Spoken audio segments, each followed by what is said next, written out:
We've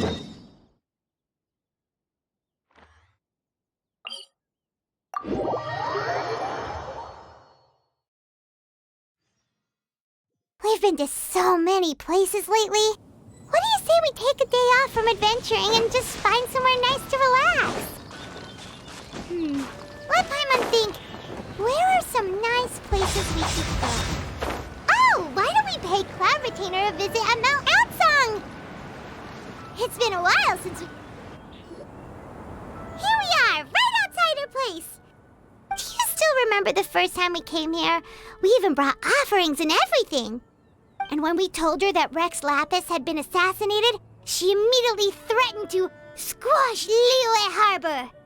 Paimon thought she'd be impossible to get along with. But now that we've spent some more time together, she's really not like that at all. We probably don't need to bring any offerings now that we've gotten to know her pretty well, right? Still, Paimon's got some snacks around here somewhere, so if she really wants something, we can just use that. Huh? Traveler, did something catch your eye? Whoa, what a pretty lady. Is she also here to visit Cloud Retainer? Yeah, you're right. All it takes is one look and you can tell she's someone special. As expected of that bird lady, really. She must have a whole bunch of Adepti friends from all over the country. Okay, but if we're both friends of Cloud Retainer, then we're basically friends by association, right? Want to go up to her and say hello? Helping you make more connections is a part of Paimon's job as your reliable guide. Paimon's got this.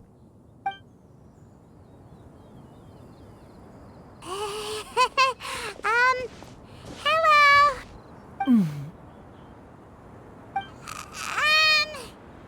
Paimon is Paimon, and this is the Traveler. Paimon doesn't think we've met, but we're also friends of Cloud Retainer. May we have the pleasure of learning your name, Madam Adeptus? You two... What is this tomfoolery? Has this shift in form so clouded your eyes that you no longer recognize one anymore? Wait, you're... Huh? You're the illuminated bird? But you look... human! How did that happen? Oh, donning human form is scarcely any test of one's abilities. As for your confusion, one merely had no reason to indulge such inclinations before. So, you're indulging now because? Well, one has made plans to pay a visit to some disciples at Liyue Harbor. Taking on a human form for such a trip is simply a way to make matters less conspicuous. You? Worrying about keeping a low profile? You're the one who likes to pop up out of nowhere all over the place! In fact, Paimon can think of several examples, like that time when you suddenly appeared on top of a roof without any warning, or...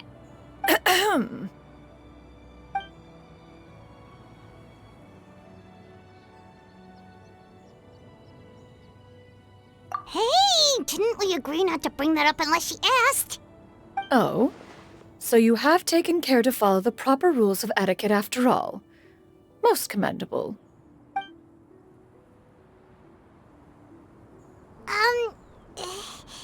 Well, this is all Paimon's got. You don't mind, right? One has never found oneself lacking in basic comforts. On the contrary, it is the gesture that one values above all else. So long as you've shown proper respect and consideration, the quantity or quality of the gift is but a trivial matter. That kinda makes Paimon feel a little guilty for trying to keep them for herself. Anyway, where were we before you reminded Paimon about the gifts? Ah, right. So by disciples, you must mean Ganyu and Shenhe. It's also been a while since we last saw them. Maybe we can come too. One planned to extend the invitation even if you had not raised the matter yourself.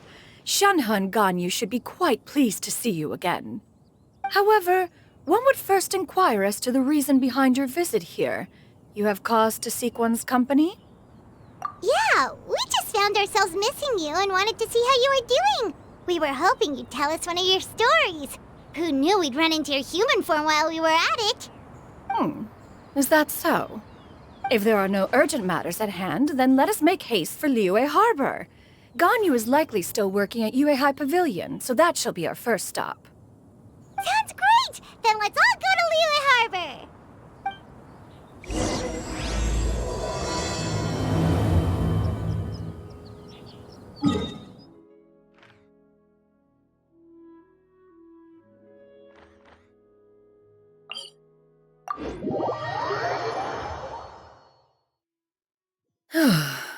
Ganyu has been quite busy with work as of late. One can count on one talon the number of times she returns to Mount Aozang each year. Shenhe has also secured employment recently. In her correspondence with me, she wrote that she shall have no need to return for the foreseeable future. Did they think one was so easily mollified? One shall investigate everything with one's own eyes and decide for oneself if their living conditions are satisfactory.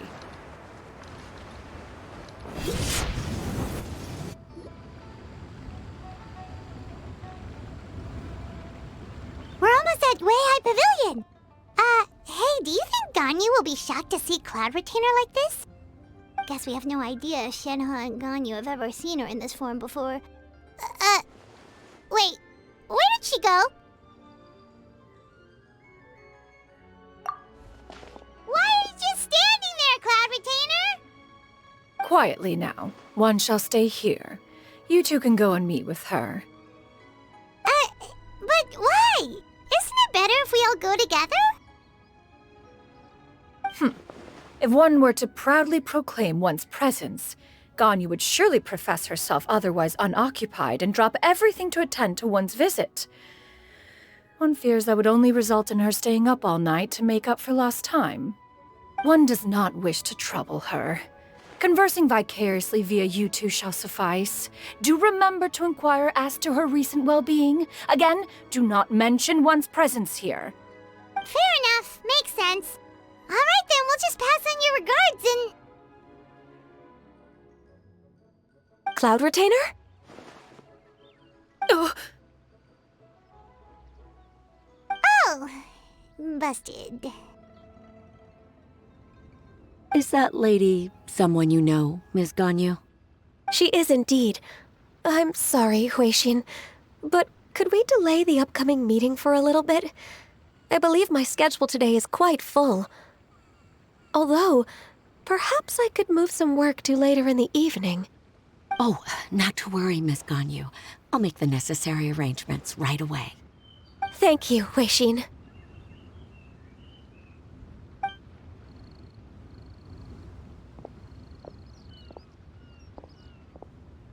It's been a while, Ganyu. Greetings. What brings you here today? And Cloud Retainer, too. It's been quite some time since I last saw you in this form. You are quite mistaken. One is not acquainted with this Cloud Retainer of whom you speak. One is simply a mere mortal passerby. Huh? Seems she's not buying it. That was but a simple test. One did not expect you to be able to recognize one so easily, especially after so many years of only seeing one's other form.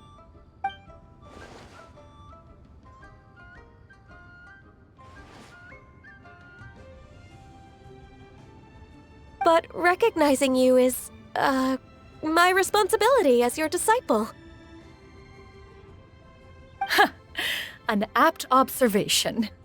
One was simply passing by while attending to some important business. One thought it would only be fitting to pay you a visit while in the area. Wait, Paimon wasn't aware of any important... Cloud Retainer's right! We've still got something super important to do, so we can't stay here for too long today. Oh, is that so? But it's been so long since we last saw each other.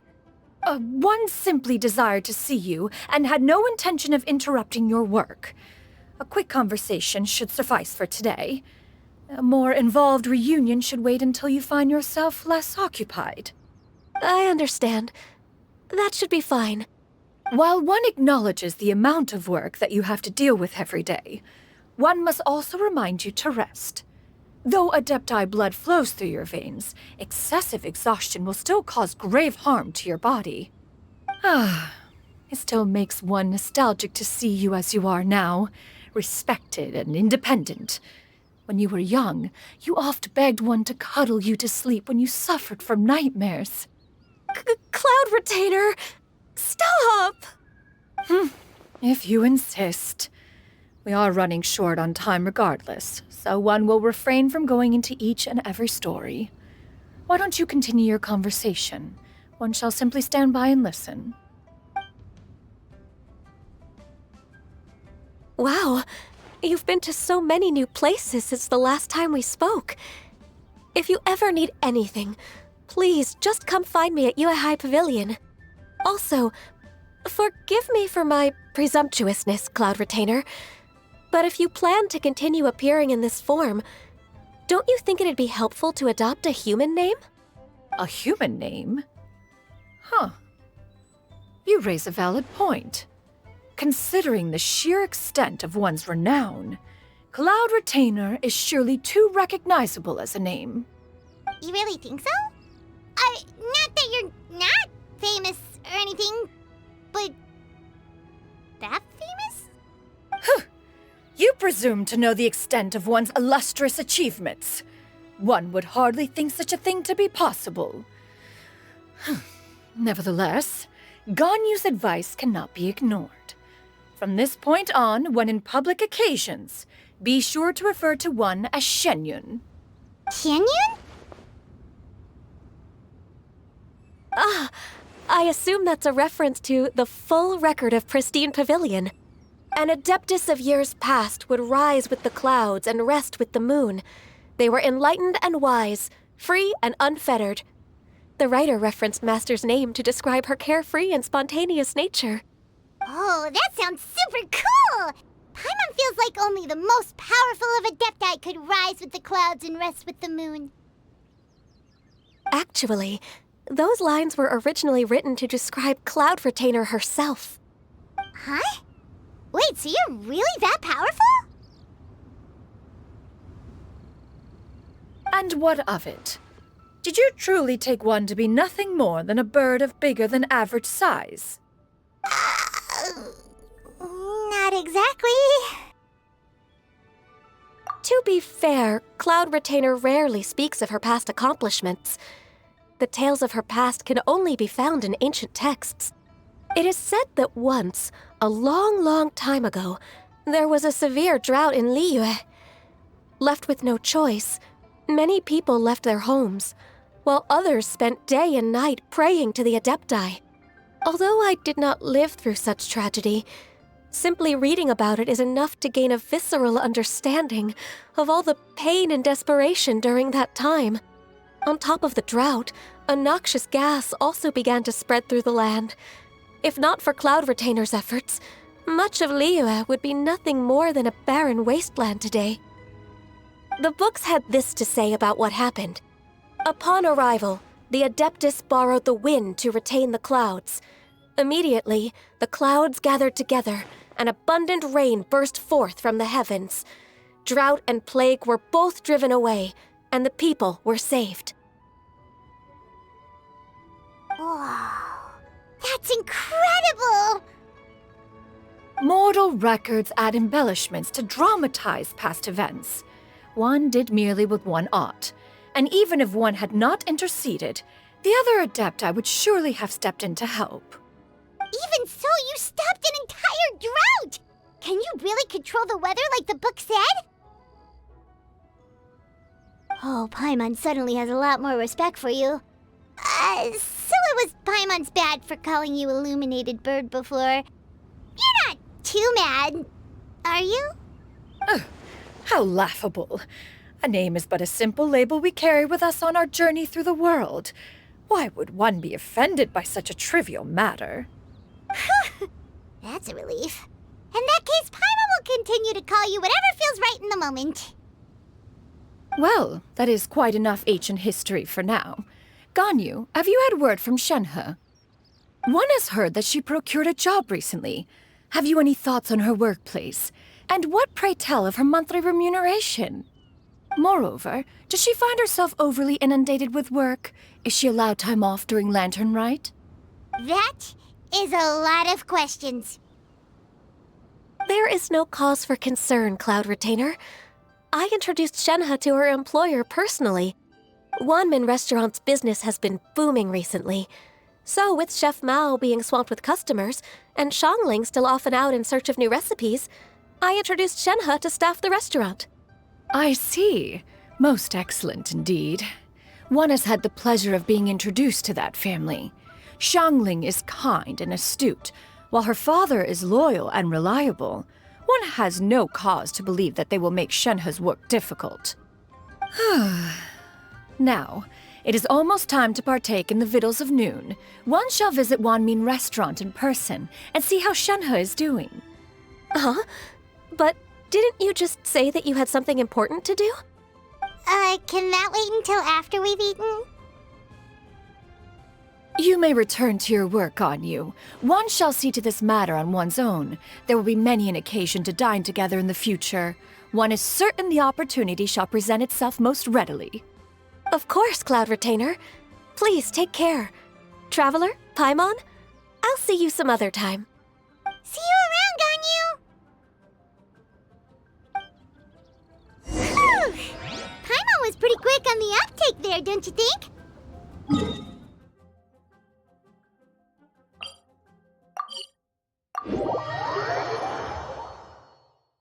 As soon as you mentioned important business to attend to, Paimon realized that you were just looking to cut...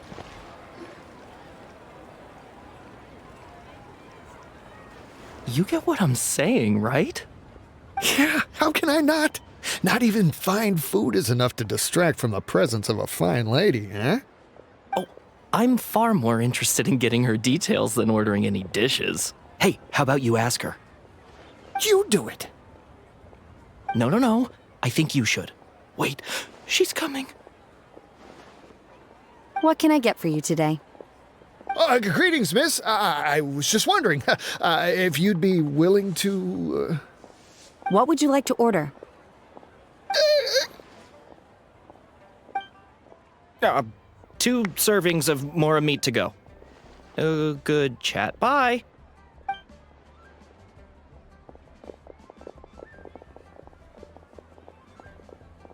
Shenhe! Welcome. It's been a while. May I take your order? Don't welcome us as guests and greet us as old friends in the same line. It's weird. Mm-hmm. Oh, and this is? This is Miss Xianyun. Master? Huh? One does not recall ever revealing this form to you before. How were you able to ascertain one's true identity with such ease? I've trained and lived with Master for more than 10 years. I would recognize you no matter what form you take. You... Is something the matter, Master? Hardly. One simply learned of your employment from your letter and came to check on your well-being. And check out the great food, too. Indeed. It's almost lunchtime. My apologies. I'm still on the clock and can't talk for very long. Well, if it isn't the Traveler and Paimon. Are you here for Shenhe? The lunch rush isn't in yet, Shenhe, so I've got things covered for now. Go ahead, sit down and enjoy some time with your friends. I'll let you know if things pick up. Thank you, Chef Mao. Woohoo!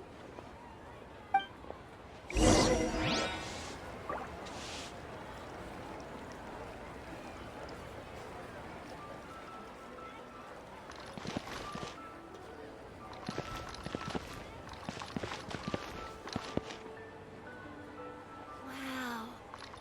Leo's really got a lot going for it.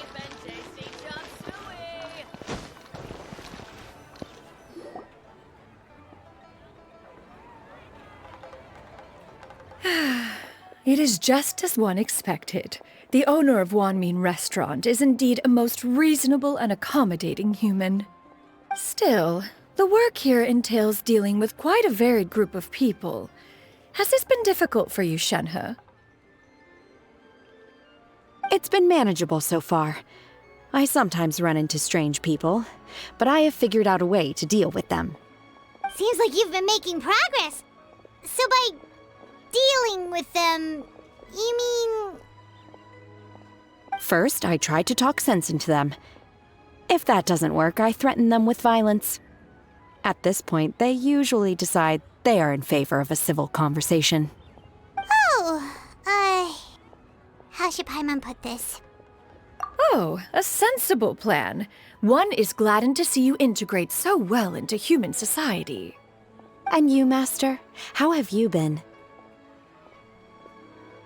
Simply marvelous.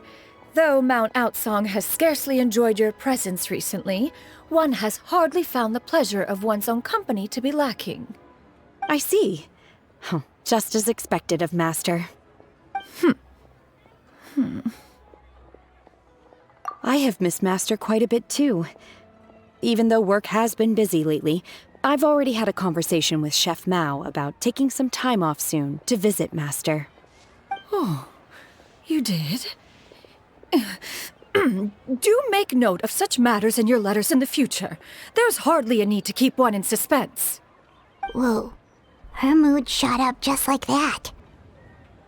By the way, Master, since you are in Liyue Harbor, have you had the chance to visit Ganyu? Indeed. She is similarly preoccupied with her work. There was time only to exchange a few simple pleasantries. Ganyu told us the story of Cloud Retainer's name. It was amazing. We never knew how powerful she was before. I see. In that case, allow me to also share a story about Master's past. Oh? Is that a problem, Master? I believe this to be a good topic of conversation.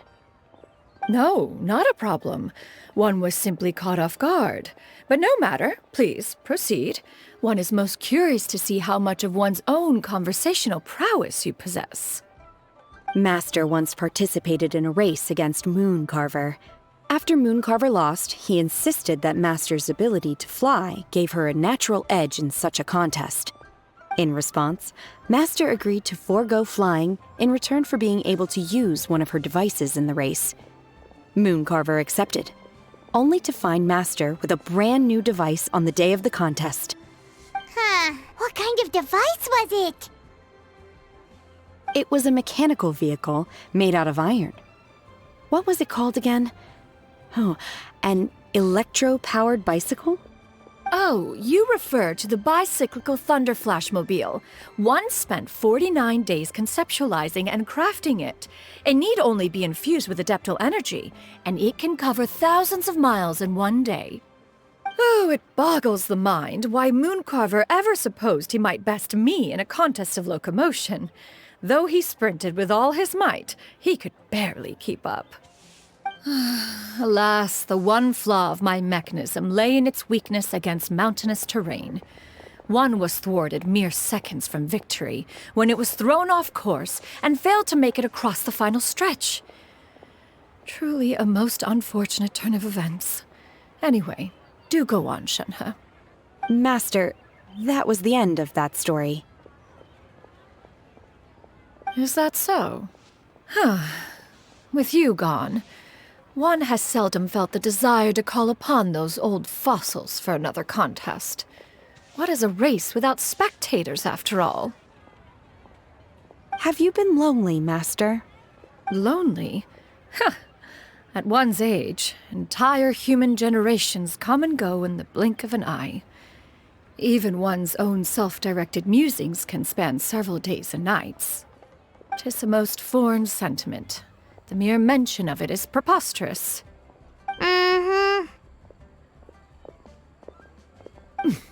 What is the reason for that look upon your face? It's nothing. It's just... Well, Paimon gained a lot of respect for you after listening to that story of you summoning the rain and everything.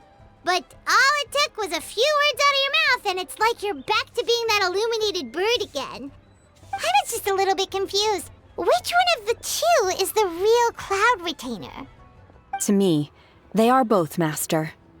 One is the master that's widely revered by the people, while the other is the master that I respect and adore. Huh. One finds oneself exalted yet again with sweet words of praise and flattery of a most extravagant nature. You chose to exalt one with your words, yet you refuse to grace Mount Aozang with your presence for any extended period of time. One would almost question the sincerity of your estimations. This is not to say that your words paint an inaccurate picture. One has always lived by a single ideal. Eschew all action and abide by no rule. One does as one pleases and speaks as one pleases. Others may critique or praise as they see fit, yet one places little weight in such judgments.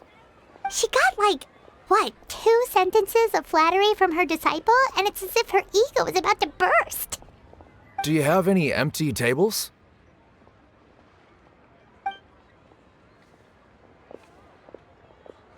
Hey there, could we get another fish stew?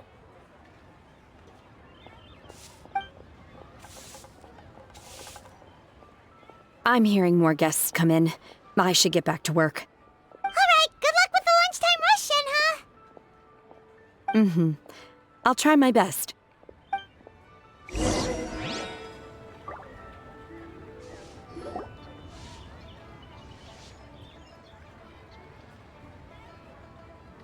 So much yummy food! Paimon's gonna feast! One is fond of all kinds of delicacies and delights in a multitude of flavors. The dishes here demonstrate no shortage of culinary skill. Their unique flavor profile has left one more than satisfied. In fact, one has been struck by quite the fit of inspiration. One has already begun to conceptualize the next generation of supreme cuisine machines. Everything's so tasty! A bit too hot at times, but still super tasty. Oh, I'm sorry, miss, but our tables are full. Shall we try somewhere else, Granny? But it smells so delightful. Can we really not eat here? My poor legs can't go on for much longer. Well, you could always check with some of the other guests and see if anyone's happy to share a table. Okay, I'll ask around.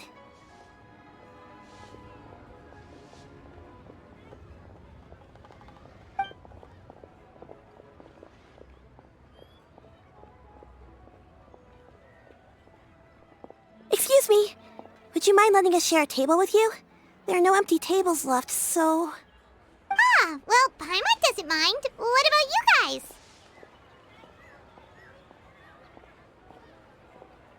Great! Thanks so much. My name is Shuyu, and this is my granny, Yuandai. Granny? Yep. Is there something wrong with that? No, Paimon's just a bit surprised. She looks so young. Yeah, a lot of people compliment Granny on her youthful looks, but she's actually much older than she appears.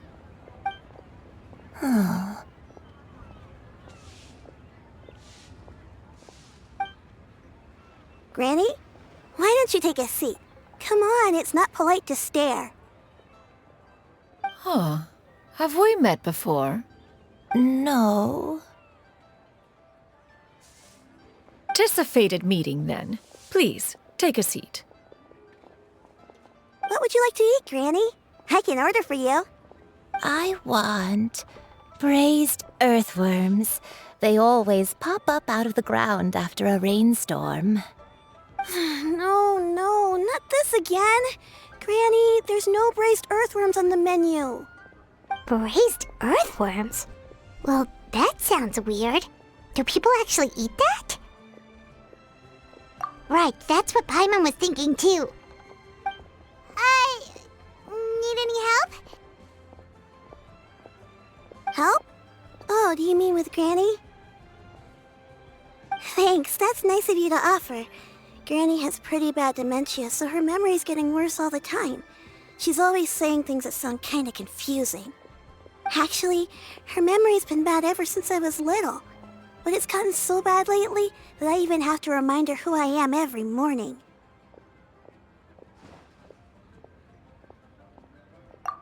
They died young. It's just me and Granny now. Oh, but it's okay. Don't feel bad. Granny loves me a lot, and I love her a lot too. Sure, it's hard at times, but you just gotta make the best of the life you've got. Wow, you're really tough for your age, kid. You're too kind. And me? Oh, what about me? You're tough too, Granny. Plus, you're really gentle, and you're always there for me.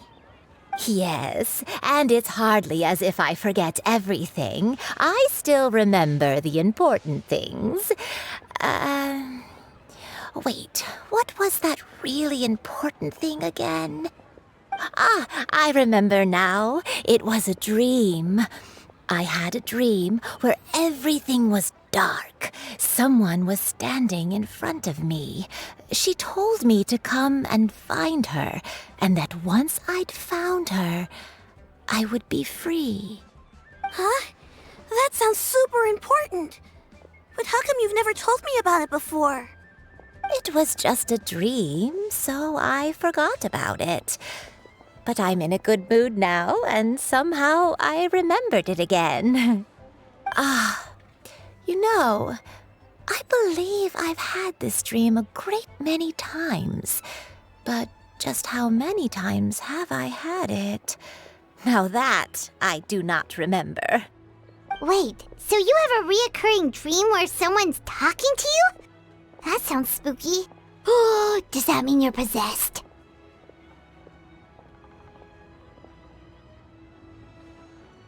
Unlikely.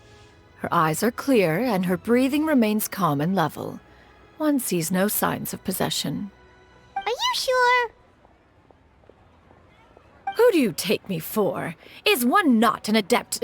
Am I not an expert? Huh, you're right. Paimon almost forgot you're the expert. In that case, do you still remember what the person in your dreams looked like, Granny? Not anymore. Although, I have a sense that she looked rather like me. But not as I am now. My younger self. A younger version of Granny? This is just getting weirder and weirder. What is going on here? As one said, fate must have brought us together. You may leave the situation to me. Are you sure? So, what are your names? Paimon's Paimon. Just Xianyun is fine. Thank you all so much for offering to help. But first, I'm sorry for asking, but, how do you want us to pay you back? Oh, we don't need any payment for this.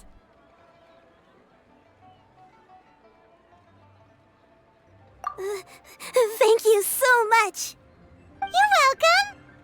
But Miss Xianyun, what exactly can we do to help out this Granny?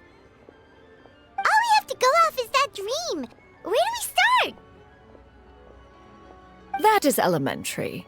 Since her dreams portray her younger self, then we shall retrace the steps of her youth. Once we have revisited those places, her memories will likely return. Sounds like a plan. So, Granny, do you remember which places you went to when you were young?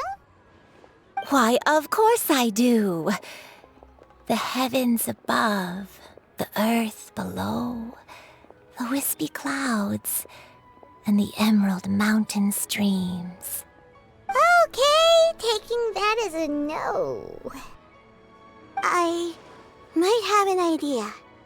Once, when I was really little, my dad told me that Granny used to be a martial artist heroine who saved loads of people from a disaster.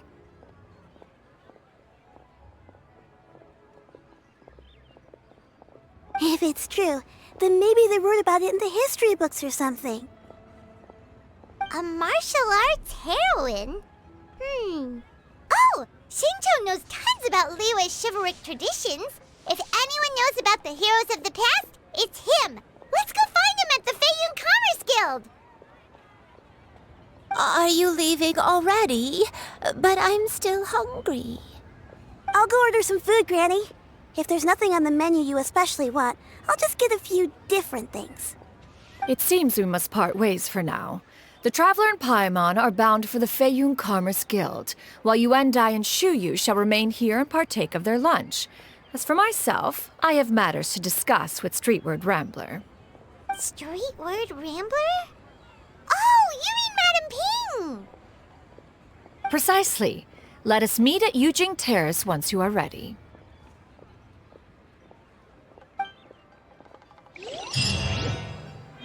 For this price, the food is unbelievable. Always wanted to try this Everyone, place. please, eat to your heart's content. Today is my treat.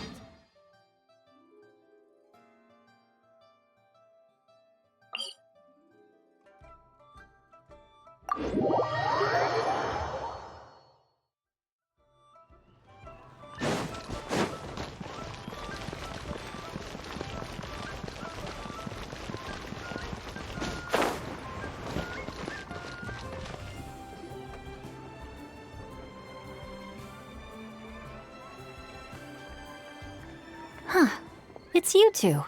What brings you here? Xingchiu! Great, we found you! We wanted to ask you about something.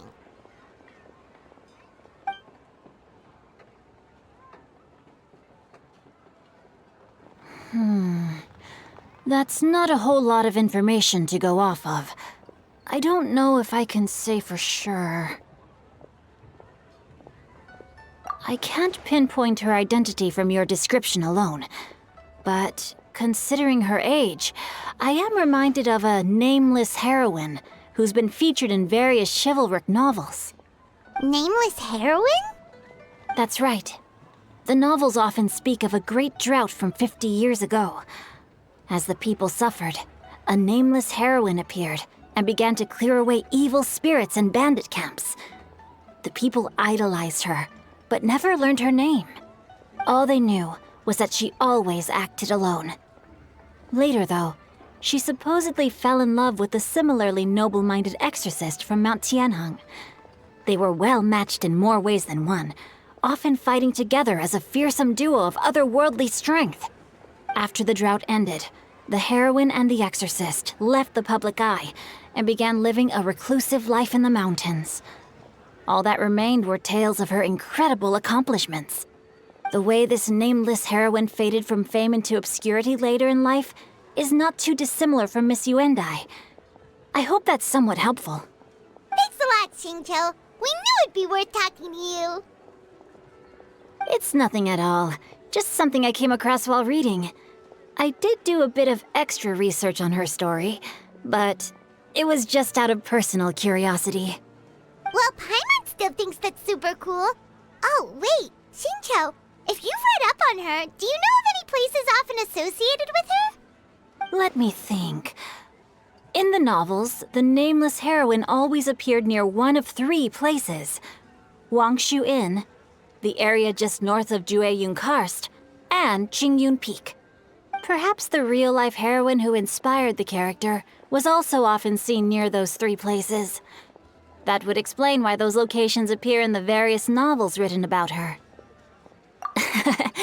You're welcome. To be honest, I found some parts of the story confusing when I first came across it. If Miss Yuandai was indeed the original inspiration for the character, she may just be able to help me put the pieces together. It's rare for a chivalric hero to fade into obscurity during their lifetime, even after retiring from the public eye. But no one ever saw or heard from the nameless heroine again. There were even rumors that she became extremely ill. I've never understood why someone would go to such lengths to erase themselves from public memory. It's almost as if she was trying to hide from something. There's probably far more to the story than what's been written. We'll be sure to tell you if we manage to uncover the truth. That's a deal. Perhaps, behind the truth of it all, there lies a story more fantastical than any work of fiction. Paimon feels like we just learned so much from Xingchiu. A drought, a nameless heroine, a life of seclusion. Wait, why does the story sound super familiar? Oh, right!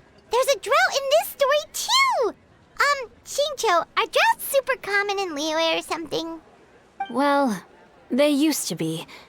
But people have long since developed methods to prevent them, like by cultivating the soil or digging canals. So while droughts do happen from time to time, they are rarely regarded as true disasters. The drought 50 years ago is probably one of the worst we've had in the last several centuries. The crops withered, the streams ran dry, and the monsters in the mountains became rabid and agitated. Countless caravans were attacked, and people who lost their homes came together to form bandit groups. What started as a natural disaster soon became a human tragedy as well. That sounds awful. Yeah, and that's exactly why the nameless heroine was so beloved. She must have been someone of true integrity, to do so much for the people while asking nothing in return. Still, as terrible as that drought was, it was nothing compared to the truly calamitous disasters that befell this land in ancient times. They say that back in those days, disasters were both more severe and more common. Only the strongest of Adepti could hope to dispel the ruin and devastation. Do you have any other questions? We're good for now. We're just going to head back and meet up with Miss Xianyun and the others again. Paimon hopes that Granny Yuandai will be able to remember more of her past. She used to be a great hero who saved many people. So sad that she can't recall any of it. Anyway, we'll be off now. See you some other time, Xingchiu. Thank you so much for your help. It's no problem at all. Safe travels.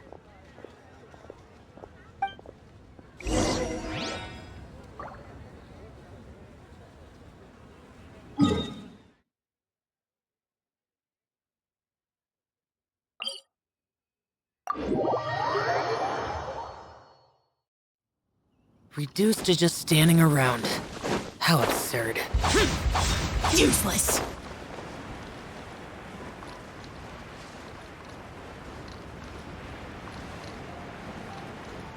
Worthless!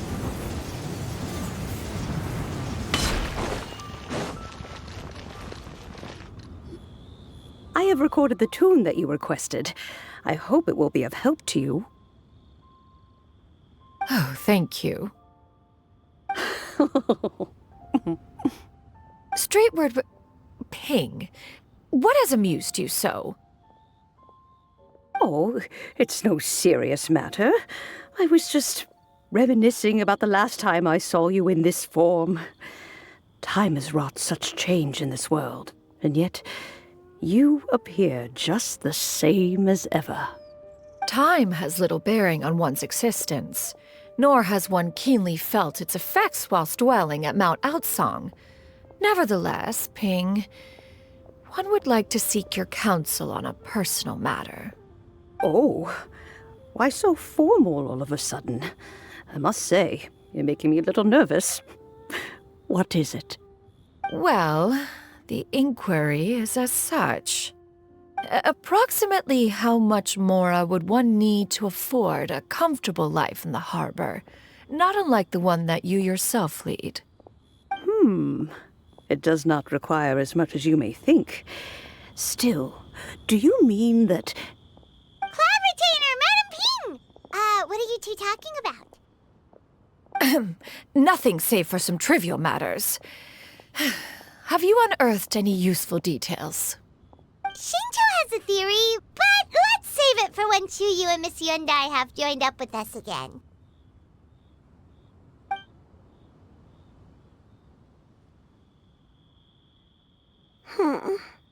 Do not be troubled, young lady. Here, have some tea. Thank you so much. What do you think, Shuyu? Does it match up with what you know of your granny? According to the story, the nameless heroine eventually fell in love with an exorcist from Mount Tianheng. Maybe that's my grandpa. I don't have many memories of him, but there was this one time I found a box in our attic full of a bunch of weird sigils. I think so too. Granny might remember something once she's returned to a familiar place. What marvelous tea. I can taste the dew's sweetness in this cup. It's as if I was taking a stroll in the mountains, thoroughly one with nature and at peace. Is that so? Then please drink as much as you like. There's no need to hurry. At our age, it's always nice to slow down and take the time to appreciate pleasant conversation among friends. Thank you. Okay, since we have the time, can I ask you something? Sure thing. What would you like to know? I have a secret I want to tell you. Let's go talk over there.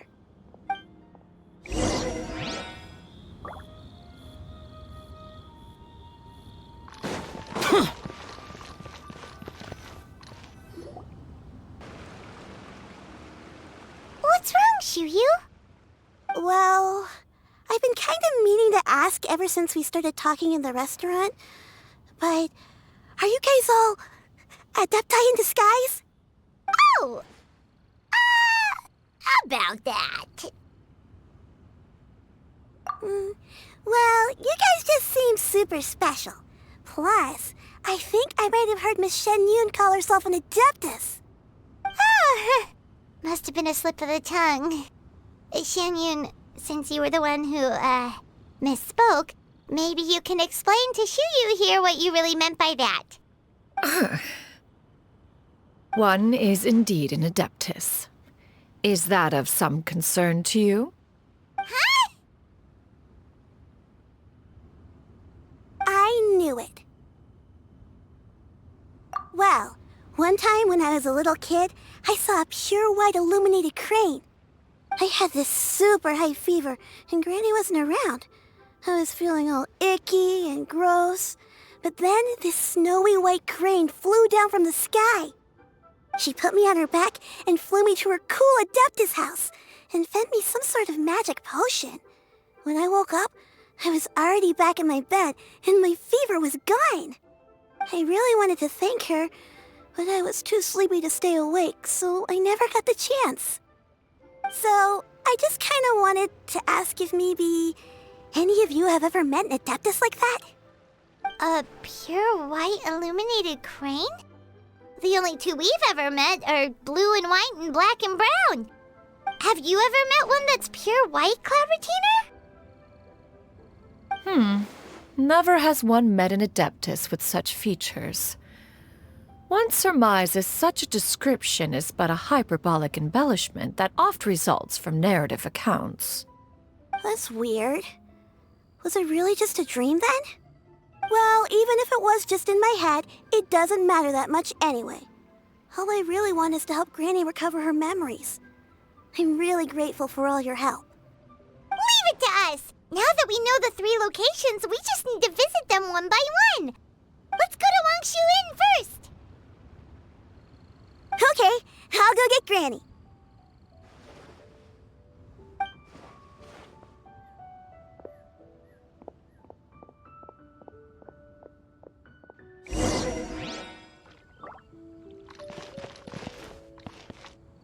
Please.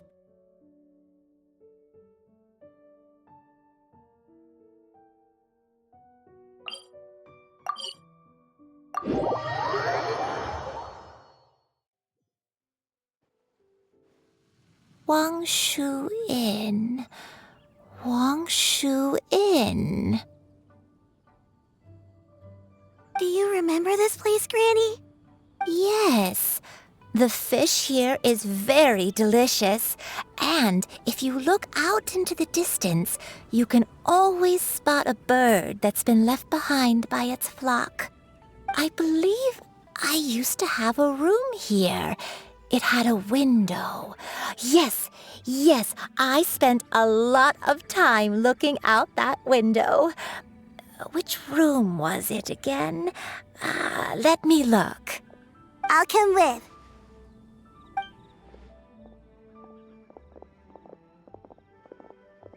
Paimon's still having some trouble understanding what she's talking about, but if she's so familiar with this place, that must mean she lived here, right? Wait, huh? Whoa! Shao! What are you doing here all of a sudden? You scared the living daylights out of Paimon! I sensed a non-human presence and decided to come take a look. If you're here, then there's likely no trouble afoot. I suppose there's no cause for concern. It's been a while, Cloud Retainer.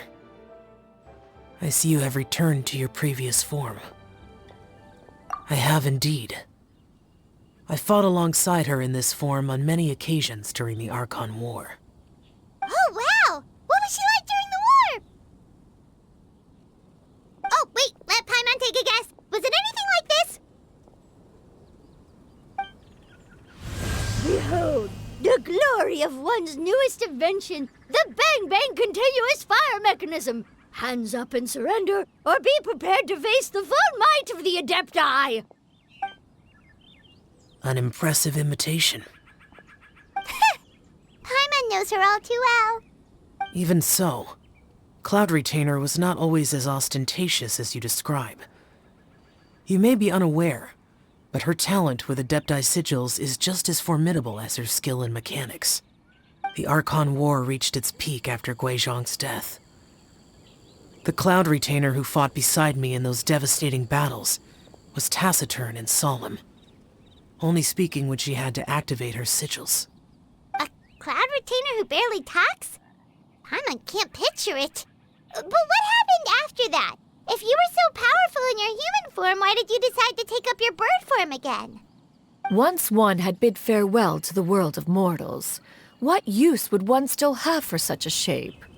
When dwelling between mountain and forest, away from the struggles and troubles of the mortal world, a mortal form is hardly the most fitting of choices. After the war, Cloud Retainer retired to Mount Aozang, only revealing herself to the occasional visitor, and always in her avian form. Although I do believe there was an occasion some 30-odd years ago when she decided to don her human form. I believe it was for the purpose of... One believes there is little need to relive bygone matters. Granny, are you okay? Back then, at this place, Perhaps this conversation should end here. I shall take my leave now.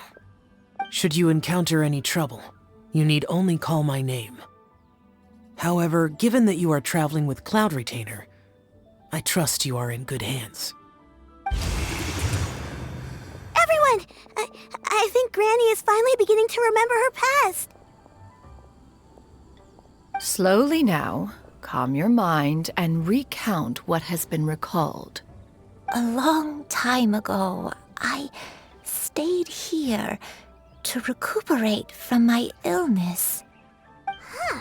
So what Xingchiu said was true! You did fall ill! Was that why you went into hiding? I don't remember. I'm very sorry, but I can't even remember the name of my illness.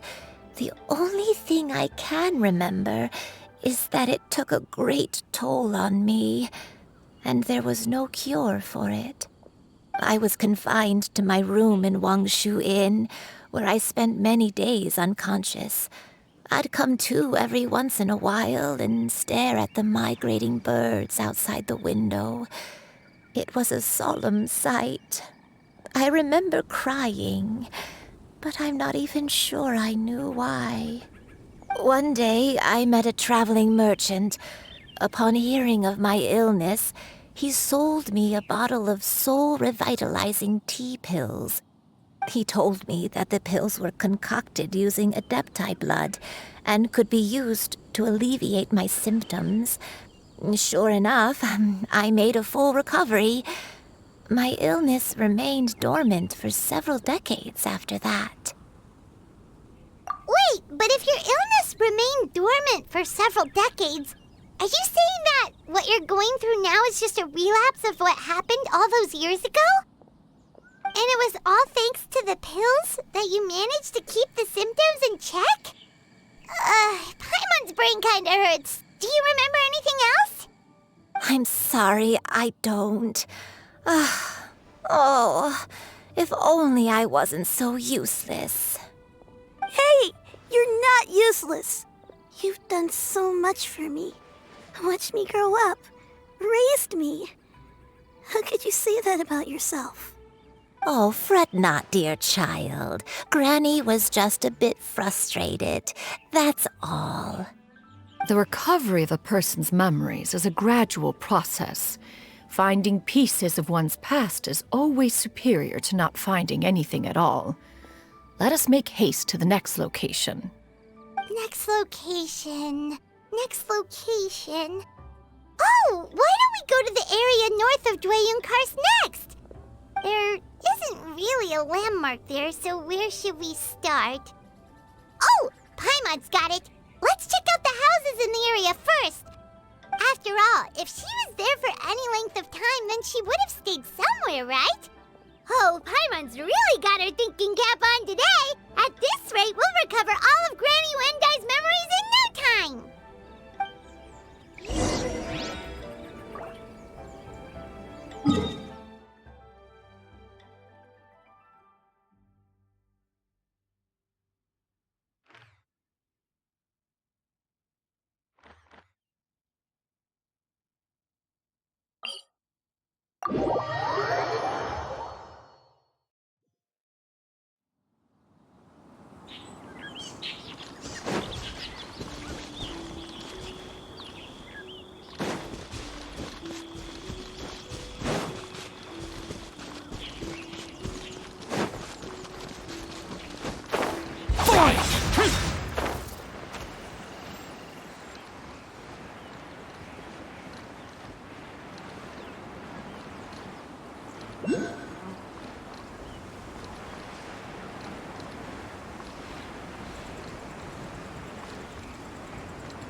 I don't remember this place at all.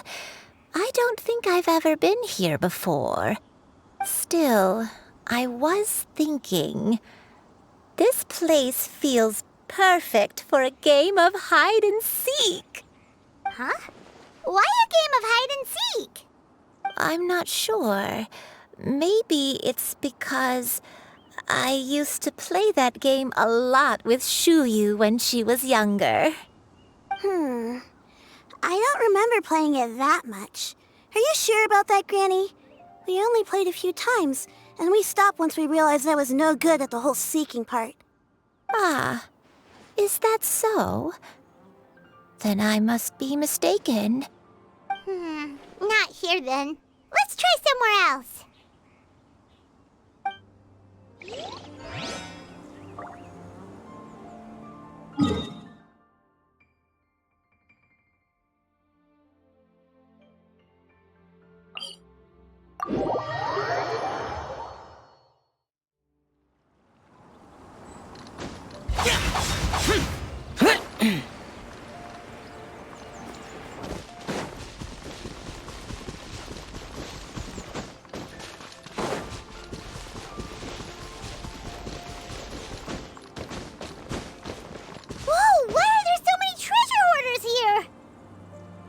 It's time to round up some bad guys.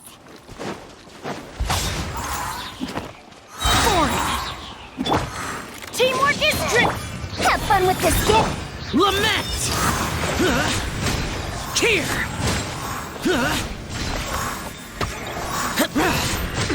Here! Do you remember anything about this place, Granny Yuandai? Let me think. I feel like I've been here before, but I don't think I stayed here too long.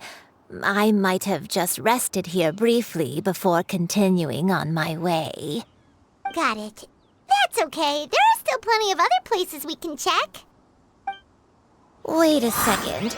If I remember correctly, I believe I brought... Ah, yes. I brought some sweet snacks with me. Go...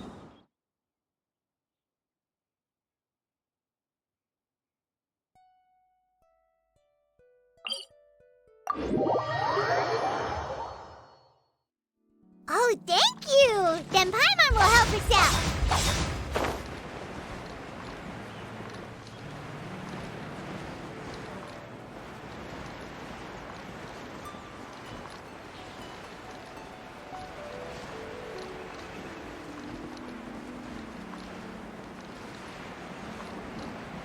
Useless!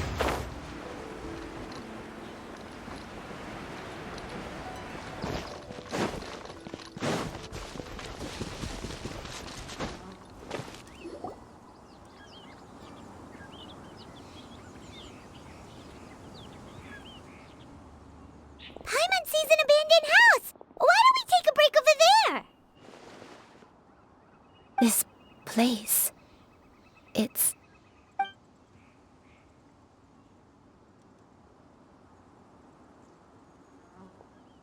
Did you remember something, Granny? I remember. Shuyu. This is where your father was born. It was a moonless night. I had been injured, so your grandpa was supporting me. We fled together with some being in the fog behind us in hot pursuit. I had exhausted my strength when the labor pains came on, so we took refuge in this house. Your grandpa set up a barrier outside, but neither of us knew if it could hold the monsters back. I remember that night. I remember falling to my knees, reciting a prayer over and over. I alone am the source of this sin. Punish me as you wish for forsaking my oath, but spare my innocent child. Sin? Oath? Did you do something wrong? I don't know. I don't remember. I only remember praying in the darkness with all my strength until the sun finally rose again and the fog cleared out. Eventually, the house was filled with the sound of my baby's first cries. That baby was your father. I remember I clutched him tight to my chest and wept tears of joy. It was the first time I'd ever felt such happiness in my life. My dad? He was my pride and joy, and so are you, Shuyu. You're so much like him, and I love you both so much.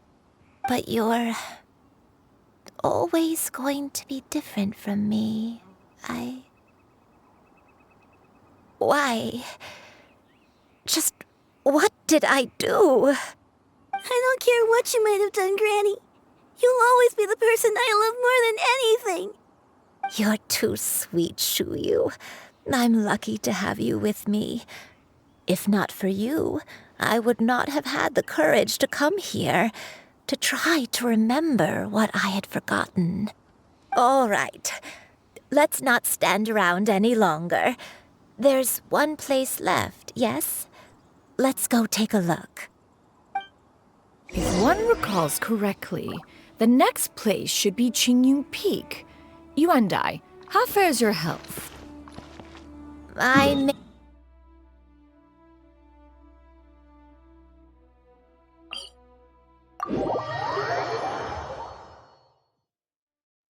Climb on. I shall carry you to the top. Oh, such lightness of weight. All those who grow old grow frail in the end, do they not? First, you lose your memory, then your health. Eventually, you end up losing everything. My only wish is to depart this world with a lucid mind, to free myself of this torment and the burden it places upon others. Fret not. You have my aid in this endeavor.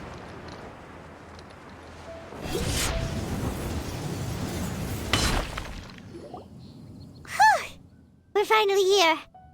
Does this place feel familiar to you, Granny Yuandai? Let me see.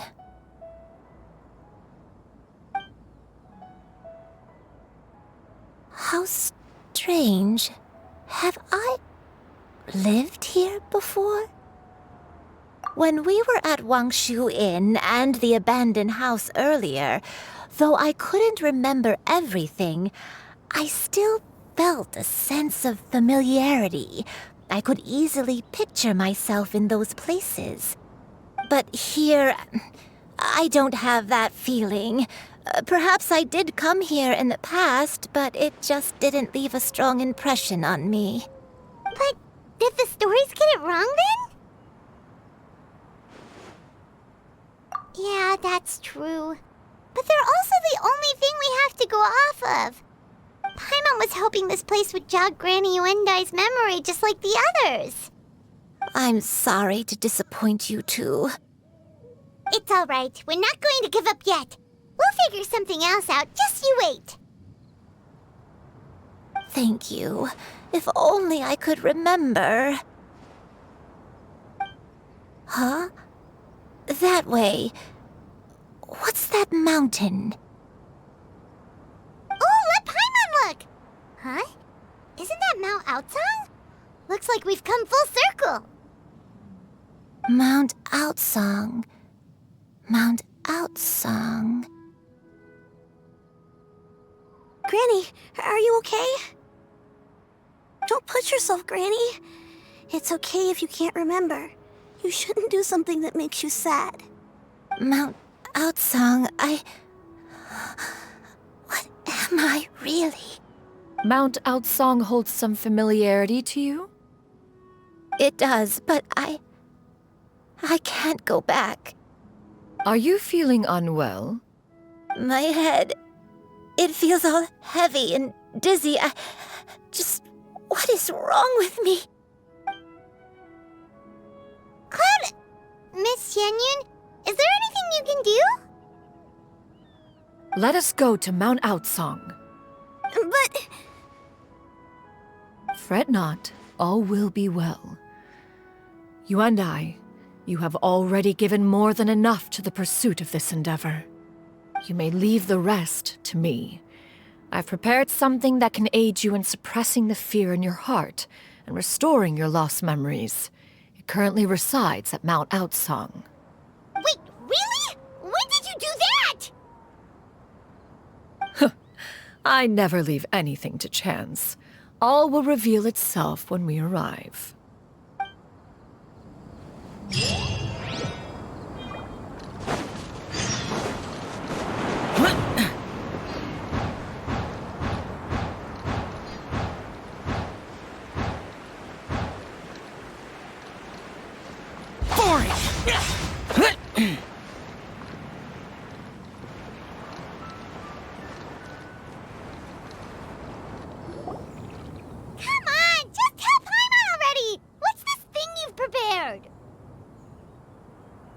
Here, this is it.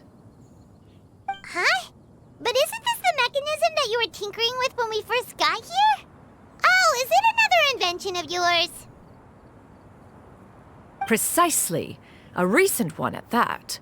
I am most pleased with the result. I call it the Suspensus Somnium mechanism. It periodically releases a soft breeze, which when paired with a gentle adeptal tune, can help the listener subconsciously relax and even enter a semi-hypnotic state. Soothing agitation and anxiety, relieving exhaustion and insomnia, its potential uses are numerous indeed. And of course, it can also aid in the recovery of lost memories. Whoa, what a cool gadget! But if you had it all along, why did you keep it to yourself until just now? We could have come to Mount Aozang right off the bat and saved time on a lot of floating. How preposterous.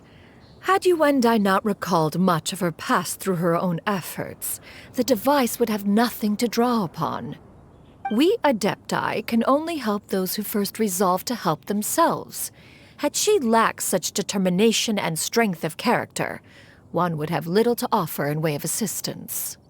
Paimon thinks she gets it now. Hey, what's that other thing? As previously mentioned, a gentle adeptal tune is required to take full advantage of the mechanism. One secured such a tune from Streetward Rambler. Only with her melodies can the mechanism reach its peak power. Oh, Paimon can feel what you mean. Paimon's body feels light as a feather. It's as if she's lying down on a warm patch of grass after a super satisfying meal. And you, Yuandai, is the mechanism helping you to relax? It appears she has already succumbed to the depths of reverie. Come, join one on this side. We shall give her some time to herself.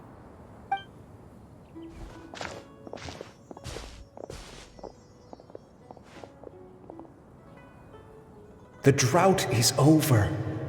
But why do you look like you want to cry? The potion.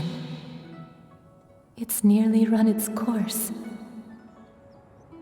I've never regretted meeting you. Not even for a second. Please. Please, no.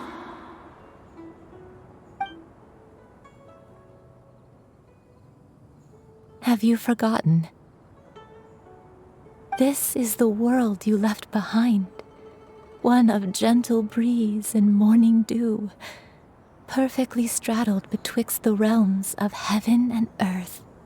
This is your home. This is where you belong. You should have never left. The you of the past, the me from not that long ago, we should have never.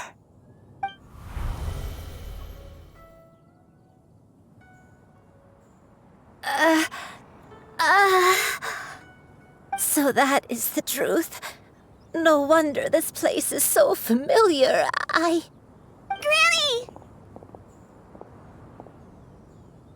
Granny, are you okay?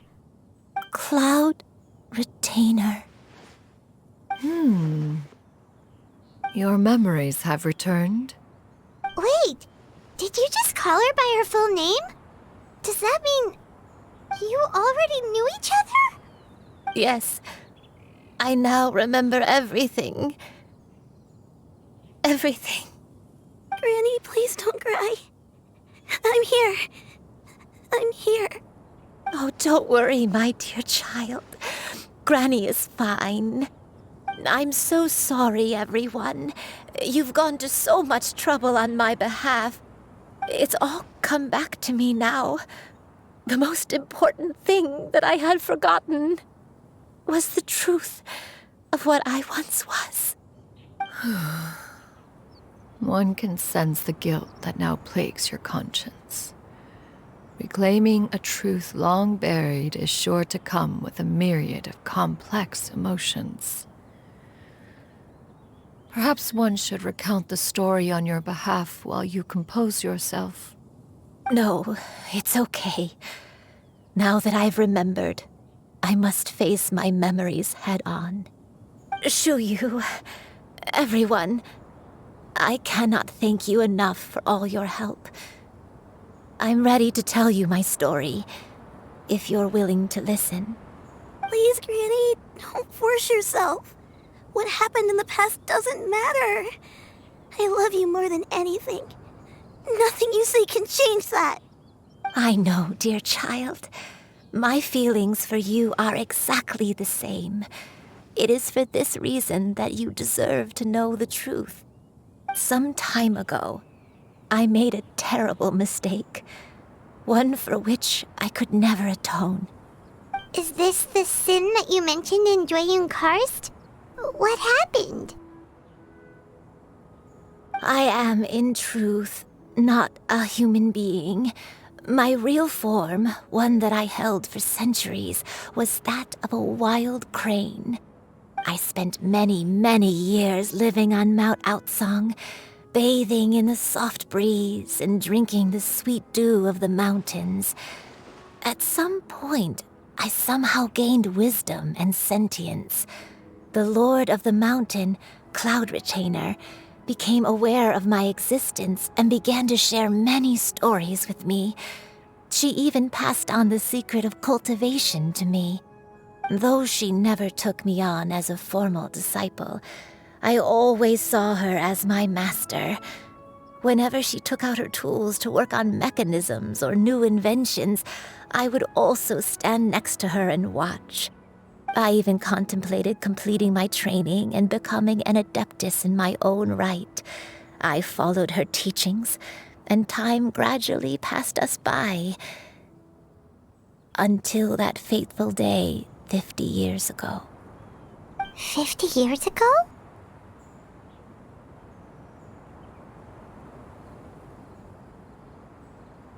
That's right. Master regaled me with many stories of her past deeds.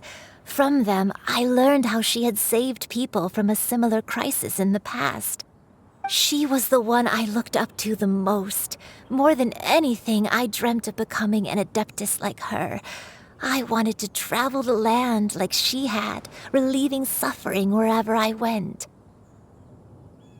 But I was still far from being a real adeptus.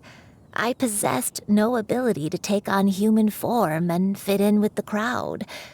Once she learned of my desires, Master prepared a special dose of human mimicry potion for me. She warned me that the potion's effects would only last 10 years, and if I were to fail to return to my original form at the end of that time, I would forever forget my past as a crane and become something neither human, beast, nor adeptus. Oh no. So that was the source of your dementia all along. Was it because of Grandpa? Indeed, I fell in love. Though he was human, he had spent his entire life training on Mount Tianheng. When we met, it was not only my first foray into the world below, but his as well. Although clumsy and impulsive as he was, you'd think he was the real strange bird among the two of us. But still, just like me, he cared deeply about the world and wanted, more than anything, to cleanse it of all pain and suffering. I could not help but fall for him. But my time continued to tick away. Those 10 years passed by in a flash. Yet I did not want to leave his side, so I... Oh no, what happened next? I committed an offense. I wanted to stay with him, even if it meant living a life full of pain and suffering, even if it meant that I would eventually turn into a monstrosity. I knew I had betrayed Master's hopes, but I was too ashamed to face her. So I wrote her a long letter instead and asked someone to leave it outside her abode. I was convinced that she would not support my decision, and I lacked the courage to speak to her face to face. In my shame, I fled and tried to hide from the world, such that no one would be able to find me again. But that was only the beginning of my troubles. I began to suffer from a strange illness. My memories became hazy and confused, and I could no longer keep myself awake. I understood that my pain was caused by my refusal to return to the life I was fated to lead. Along with my memories as a crane, I soon forgot the true cause of my suffering as well. I knew only that I had committed a sin. All I could do was pray for forgiveness, even if I had long forgotten what needed to be forgiven. Looking back, I was beyond lucky to have come across that traveling merchant at Wangshu Inn. It was such a fortunate coincidence that we were there at the same time. If it weren't for those soul-revitalizing tea pills, I probably would have... Granny! What's wrong? Coincidence? Why did I ever think it was a coincidence? tea pills concocted using the blood of an adeptus? No, it couldn't be. Master, don't tell me.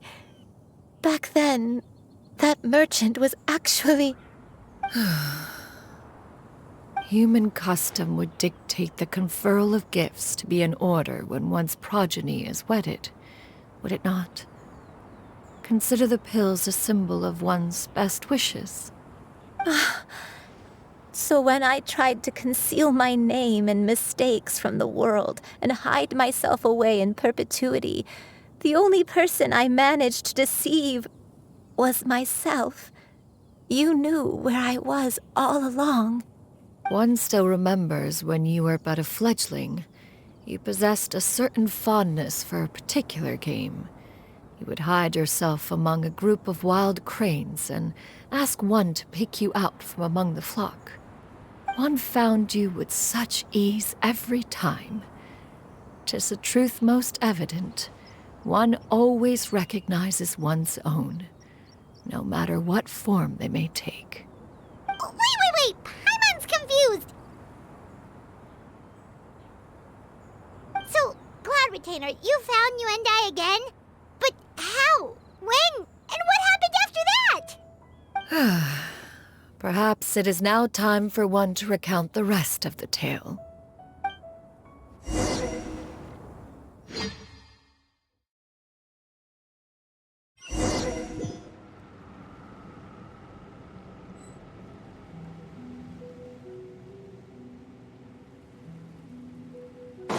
One was furious upon receiving your letter.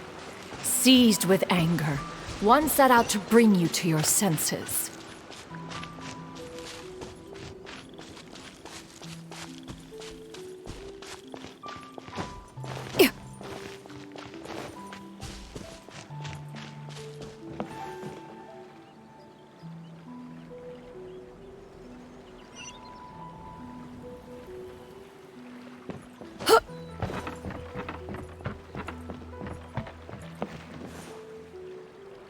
In truth, one had more than a few misgivings about your chosen partner. As an exorcist, his talent was lacking. One could hardly say his skill with sigils was any better. But soon, one came to appreciate the devotion he bestowed upon you during your illness. He never uttered a complaint and rarely left your side. Unwilling to begrudge someone of such character, one decided to overlook his aforementioned deficiencies, glaring though they may have been. Wishing to grant you a life without regrets, one gathered many divine ingredients and used one's own blood to create a form of medicine. Though imperfect, it managed to suppress the more dire effects of your illness. As for how to deliver the medicine, after much contemplation, one eventually decided to perform the deed oneself. One took great care to alter one's features and select the appropriate attire. Only after meticulous scrutiny did one finally set out for Wangshu Inn. As one expected, you were most ignorant of one's true identity. You showed not even the slightest inkling of recognition. One was quite torn. Should one have celebrated the success of one's disguise, or mourn the loss of your acquaintance?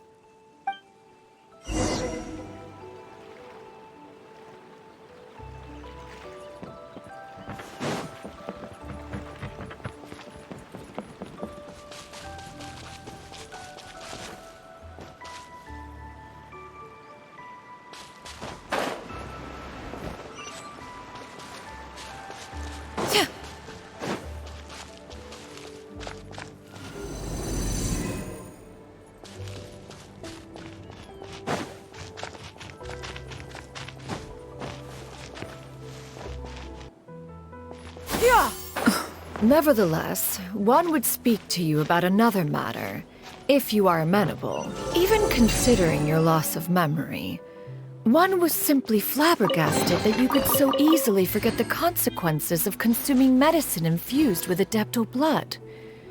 Its proclivity to attract monsters is hardly that complicated of a concept to remember. To think that you tried to travel while weak from sickness and heavy with child. Had one not intervened to clear the fog, all of you would have been lost during the night.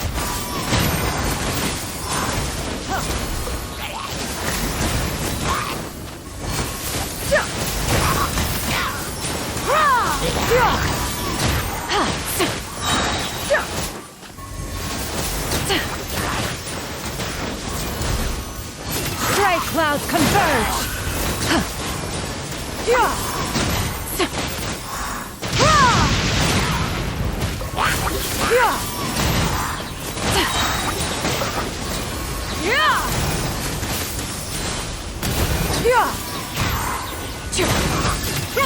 Make way for the Adeptus!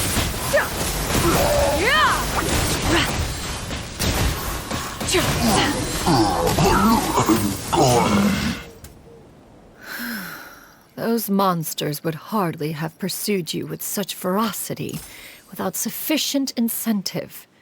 They were likely incited by the presence of godly remains.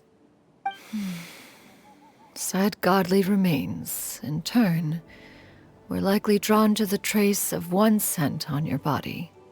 One was, after all, an active participant in the Archon War. Some of the gods were likely shattered by contraptions of one's very making. In the end, one was relieved to see you endure through the night. At the break of dawn, one heard an infant's cry pierce through the air, and one saw you carefully cradle the child to your chest. Although certain mortal matters remain foreign to me, one could not help but be moved by your joy. To see you happy, that was more than enough.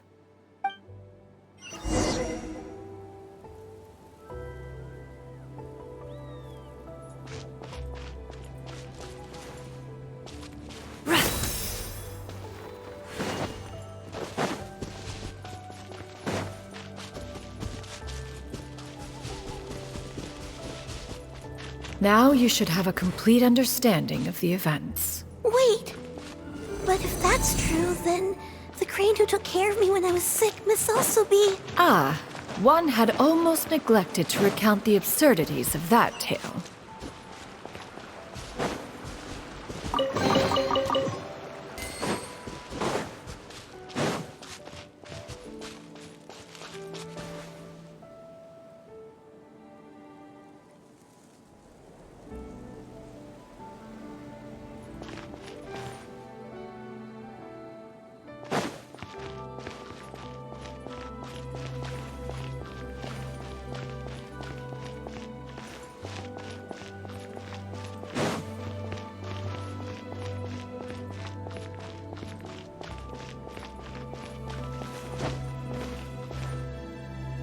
Just as Yuandai troubled one with her antics, so did you give one many a headache. Upon finding you burning with fever, one made plans to bring you back to one's abode for treatment. However, upon seeing one's form, you began to cry, refusing to get on one's back. When one asked you why, apparently you believed that one could not possibly be a true Adeptus, because all illuminated cranes are white from tip to toe. One had no choice but to apply powder to one's body to conceal the variegated nature of one's appearance. You became more than amenable enough when one stood before you devoid of any other coloring. It bears mentioning, however, that as a crane, Yuandai was nearly entirely pure white in color. Though you had never encountered her in that form, you still recognize the essence of her being. Perhaps fate brought you two together in more ways than one.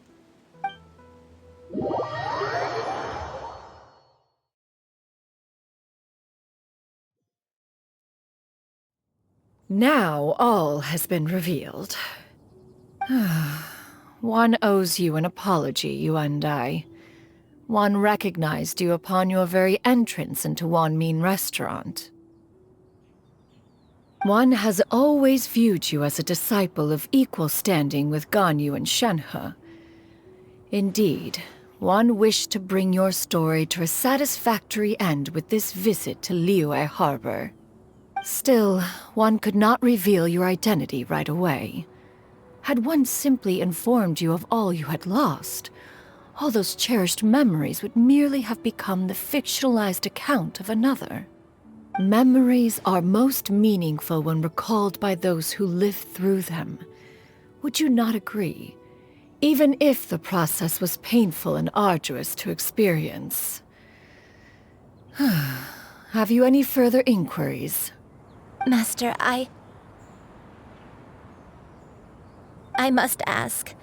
If you found me all those years ago, why did you leave me be, even though you knew about my mistake?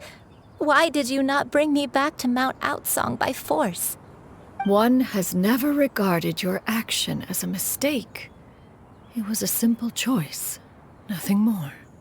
When it is time for one's progeny to leave the nest, it is the responsibility of an elder to let them fly free. Yet, when your wings grow weary and the night grows dark, just know that you always have a place to which to return. 'Tis a refuge referred to by many a name in mortal writing. Home, nest, haven. Whatever its denomination may be, its essence remains quite unchanged. One speaks, of course, of a place not unlike one's own abode. One's disciples are free to come and go as they wish, yet the door remains forever open to those who wish to return. One rather hopes you count yourself among them. Thank you. Thank you so much. Yuandai. One expects you too have sensed the rapid deterioration of your condition as of late. Have you not? 40 years ago, you chose a path without a future. Though one used one's own blood to provide you with a few decades of extra time, it merely delayed the inevitable. One may have extended the path, yet one was unable to alter its final destination. Even the power of an adeptus has its limits. Had your condition continued to deteriorate, you would have forgotten your life as a human entirely. In the end, you would have turned into a creature lacking in the ability to even comprehend its own monstrousness. Fortunately, you were able to avoid that scenario by reclaiming your memories. Though one sped the process along by providing some guidance, the result is entirely a reflection of your own effort. So, what's gonna happen to Granny? One will help her reclaim her original form as a wild crane. If it be fated, she may recover her sentience one day. She's gotta go back to being a regular crane, huh? Master, you've already done more than enough for me. I don't know how I could possibly repay your kindness. This is a better result than I could have ever hoped for. How much time do I have left? Not long. The transformation is imminent. Granny? Please don't leave, okay? You're all I have left. Please. Don't be sad, dear child. Granny has led a wonderful life. My only regret is having to leave you behind. Don't forget to eat well, okay? A growing young lady like yourself needs lots of good food to grow big and strong. Promise Granny you'll take good care of yourself when I'm gone. I promise, Granny. I'll do whatever you say. Good girl, good girl. Don't worry. It's not goodbye forever. Granny's gonna become the most formidable crane in all of Mount Aozang. Granny will train day and night. I won't stop until I can turn into a human without having to rely on anything but my own power. When that day comes, we'll be able to live together again. You and I. How's that sound? Good. That's a good girl. Even though we won't see each other for a little while, as long as we both work hard, we're sure to meet again someday.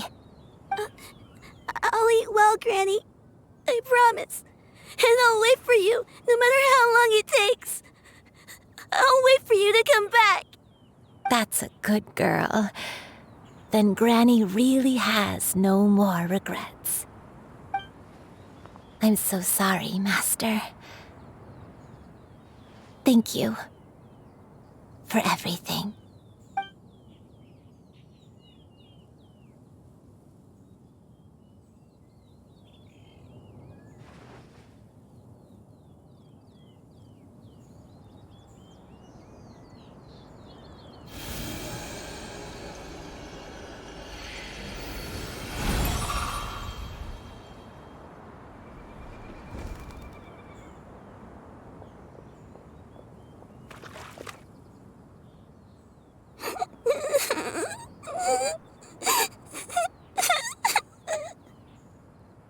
Shuyu. Let her be. At her age, crying is a natural, if not fitting, response to such an event. Tears are a necessary part of maturation. Sometimes there is scarcely a better vehicle to wash away the toll of stress and misery. Now that the issue has been resolved, you should also take a moment to relax. Give yourself some time to rest. Take a nap if you must. One will wake you in due time.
We would see each other again, that our days of separation would finally end, and all my troubles would be behind me.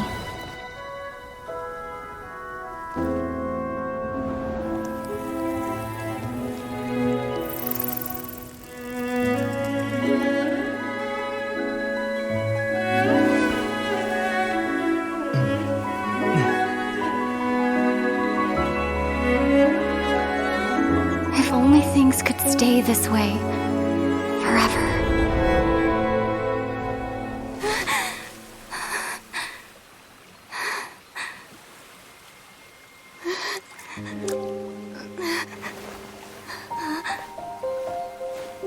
A nightmare? Curious. If you're relaxed, shouldn't your dreams be pleasant? It was a good dream. It's just... You weren't ready to wake up.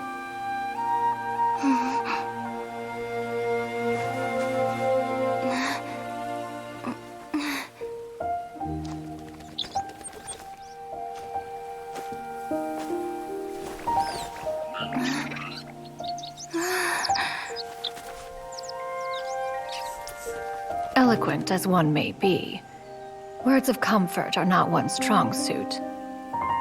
You are doing all you can. One can see your strength of will, your fearlessness in the face of danger.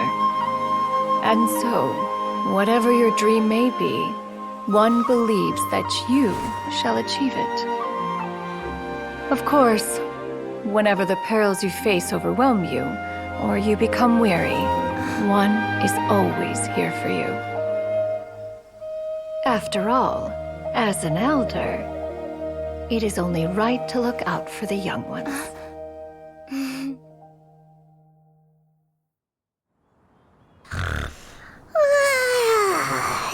Grilled chicken drumsticks. Huh?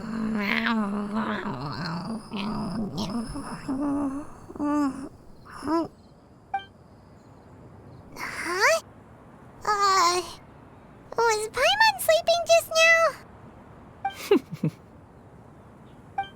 Oh, Paimon wasn't talking to you. Paimon had a dream about eating grilled chicken drumsticks, that's all. Madam Adeptus? Oh, Shuyu, you're awake. How do you feel? I feel a little better. Thanks. I know I'll see Granny again someday, so I don't feel so sad anymore. Madam Adeptus, could I, ask you something? Would you take me in as a disciple? Oh, and have you reasons for this sudden interest? I know Granny thought what she did back then was wrong. She felt really bad about it. But without that mistake, I would have never been born. Even though Granny lost her memories, she never forgot to show me how much she loved me.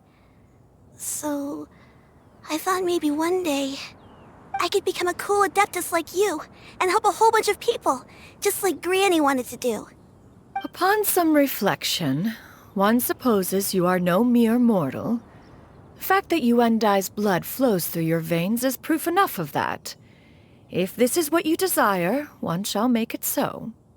Thank you so much, Madam Adeptus. No, I mean, Master. Shuyu, are you sure about this? Paimon's gonna let you in on a little secret. We've seen Cloud Retainer's 2 other disciples, and they pretty much eat nothing but bitter herbs like Xingchiu and violet grass.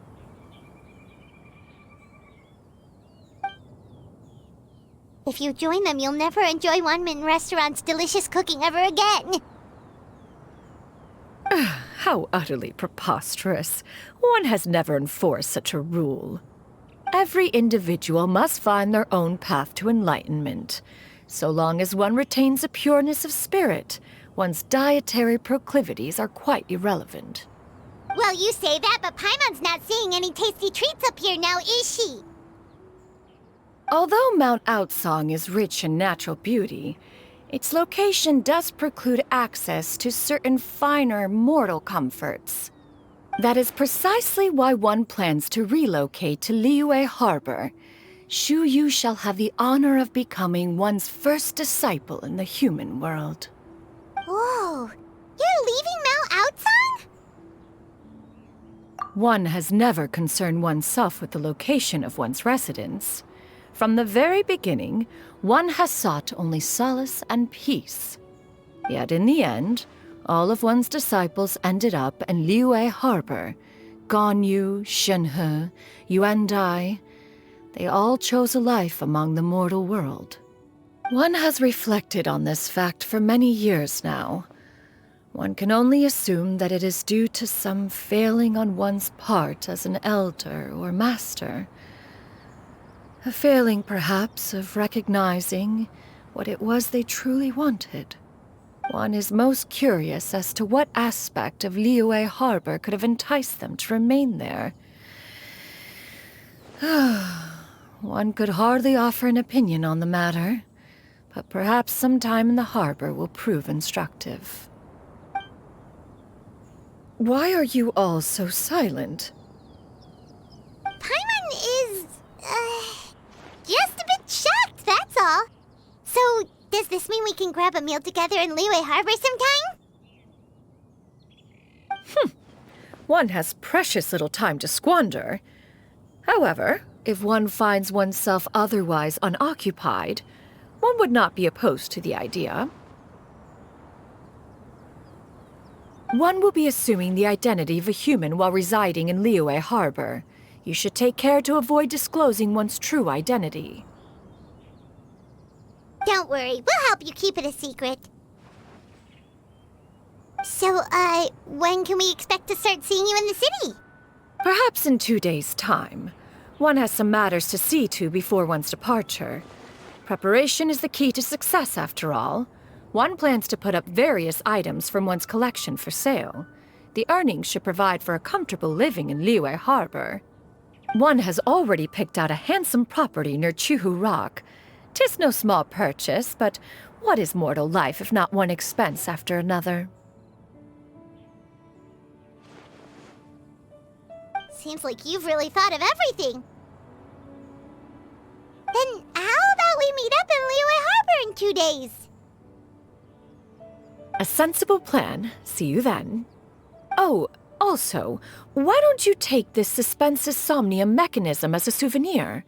Anytime you should feel ill at ease in the future, you may try quieting your mind and sitting in meditation as you listen to its melodies. It might help you find a new perspective. Awesome! Thanks, Cloud Retainer! Hey, didn't we promise Xingchiu that we'd tell him what we found out? Should we make a trip to the Feiyun Commerce Guild? It's totally up to you.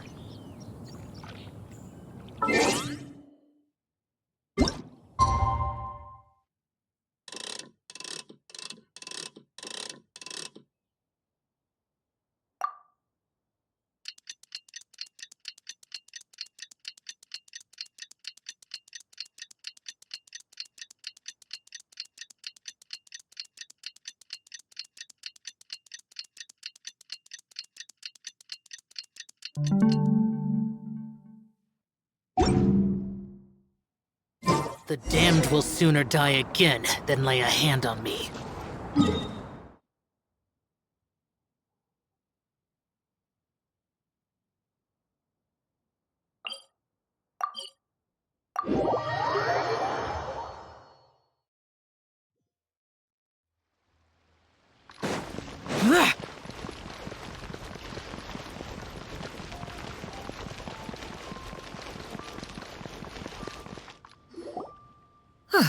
Your concerns are excessive and unfounded. This is but a simple collection of ordinary valuables. Such intense scrutiny is hardly necessary. To be quite honest, your insistence on that fact is my primary cause for concern. In what way are any of these ordinary? Every single item here could be worth more than everything I own combined. I simply can't risk shelling out that kind of mora without proper scrutiny. If I'm wrong, I would never be able to earn it back, not even if I worked every single day for the rest of my life. I have to be careful. Yes, you can never be too careful. We're here, Cloud. Miss Xianyun, what are you guys arguing about? Ah, perfect timing. This ignoramus is questioning the authenticity of my wares. I'll have you know, these items have remained untouched in my personal collection for several hundred years. To question their legitimacy is pure folly. Several hundred years?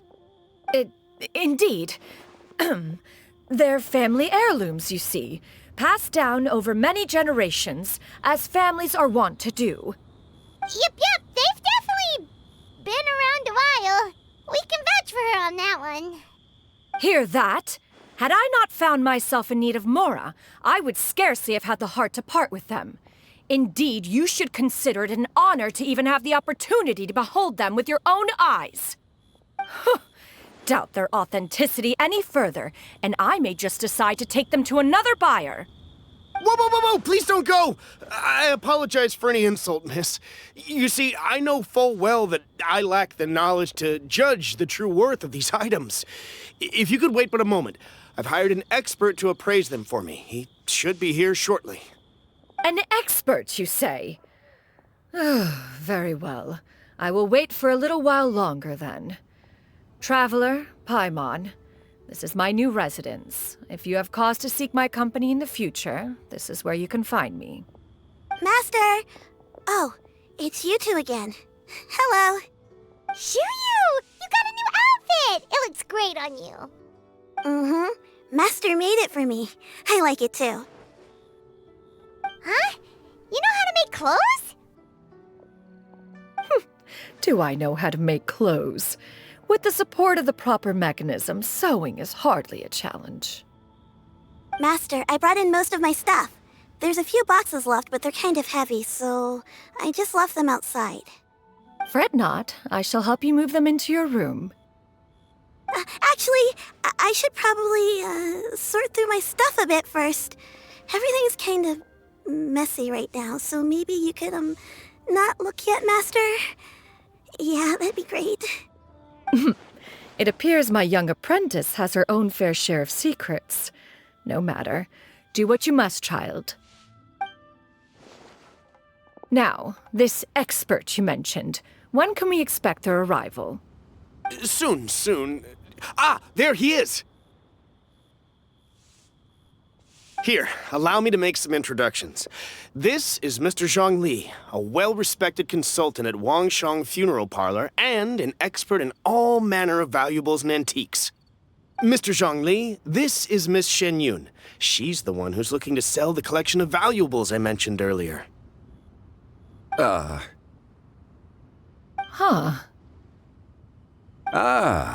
If it isn't Miss Xianyun. It has been quite some time since our last meeting. What a serendipitous reunion. Indeed, most serendipitous. Have you been faring well as of late, Mr. Zhongli? Quite well, thank you. I was fortunate enough over the past few days to enjoy both a stroll in the mountains and a fresh brew of tea from the most recent harvest. The experiences left me with such insight and peace. Huh. So you two are already acquainted? Indeed. How fortunate we are that fate has brought us together again. If you are otherwise unaware, allow me to inform you that Miss Xianyun is a well-regarded collector and appraiser. She is well-versed in all fields, and oft-celebrated for her impeccable taste. You stand to gain much from this opportunity. You are too kind, Mr. Zhongli. True collectors pride themselves on their wealth of knowledge and eye for detail. I can say without a doubt that you are foremost in that regard. Why, you flatter me, Miss Xianyun. It would seem that you are as self-effacing as ever. Not at all, Mr. Zhongli. Not at all. While I am loath to butt into this conversation, I must ask, you two already knew each other, and you seem to have quite a cordial relationship. Can I be certain that you're not working together to swindle me? I mean, you never know. Huh! A preposterous accusation. The heavens themselves would collapse before we would conspire to do such a thing. Miss Xianyun speaks the truth. Contracts are built on honesty and trust. If that proves to be beyond your capabilities in this instance, this transaction may be taken elsewhere. Say no more. Let us depart. I jest. What fool would still harbor doubts after Mr. Zhongli himself has vouched for the goods? Miss Xianyun, wait!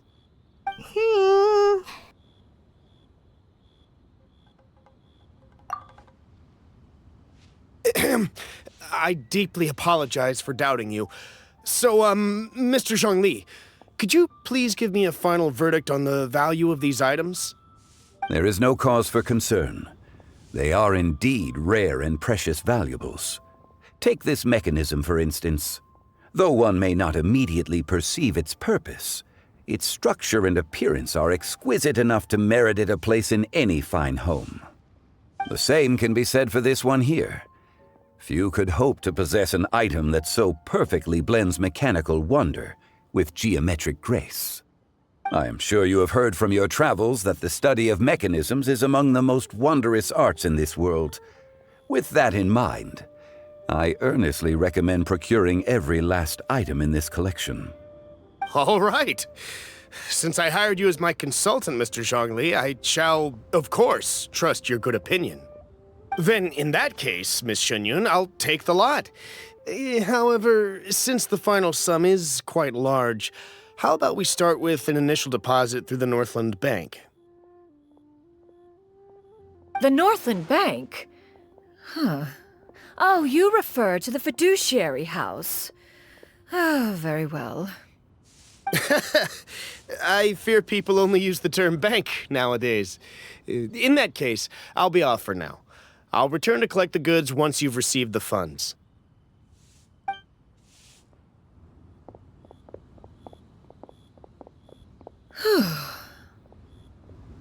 Xiangli! My friends, have you been doing well? We've been great! How about you? Paimon didn't know you were such a busy consultant! My days have been quite pleasant as well. I had been quietly enjoying a cup of tea when Mr. Xiaozu requested my services. As for you, Miss Xianyun, I presume you must be looking to settle in the city? I must say, the name Xianyun sounds exceedingly strange coming from you.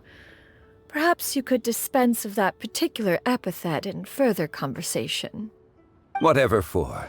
Am I not addressing you as a friend should? Well, that is true, but... Alas, refer to me however you will. After all, a name exists such that others may address you with it. One is hardly ignorant of that fact. It would seem that you have gained many valuable insights over the years, Cloud Retainer. One has indeed. One's previous days were all brief. Now that one has made up one's mind to move and settle, one has gained a much better appreciation of the hubbub and commotion of the city, as well as the people's hard work and ardor. This city is much changed from how it was more than 1,000 years ago. Not unlike the ocean tides, so too shall the movement of people ebb and flow. From turmoil to peace, enlightenment to aspiration. Human society possesses limitless potential. In another 1,000 years, the scene we witness here may change in ways that are impossible for either of us to imagine. Alright, that's enough reflection for one day. No need to get all sentimental on us. You make a valid point, Paimon. Now that the sale has concluded, what say one plays the host as we try some specialty dishes together? One must profess great interest in trying bamboo shoot soup. Perhaps you have forgotten, Cloud Retainer, but I once tried my hand at that dish. You were at the table on that occasion, so logic dictates that you should have already tried it. Oh? What occasion was this? It was a reunion between friends several centuries ago. Alas, you must have been too preoccupied to secure yourself a portion. Or perhaps our other companions simply availed themselves of faster reflexes on that occasion. Huh! Hardly. 'Twas most certainly out of consideration for the others in attendance. In but a moment, one will show you what it means to have a true deftness of hand. It is settled then. Bamboo shoot soup, mora meat, crab roe tofu, triple-layered consommé. We shall enjoy the lot. One has already passed word to Shenhe and Ganyu to make a reservation. It is prime time for them to meet one's newest disciple. Is that agreeable to everyone? It should be a most splendid occasion. Shuyu, come now, it is time to dine. Ah, this gentleman over here is Mr. Zhongli. He is, A humble employee of Wangshu Funeral Parlor. Pleased to make your acquaintance. Nice to meet you too, Mr. Zhongli. That should be everyone, right? Let's go!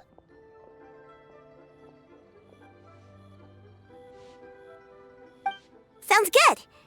Actually, Master, have you ever tried Adeptus' temptation? I heard it's impossible to stop eating after even just one bite. You know, 'cause it's super tempting and stuff. Is that true? That sounds rather implausible. Although with the right preparation, certain dishes can be too delicious to resist.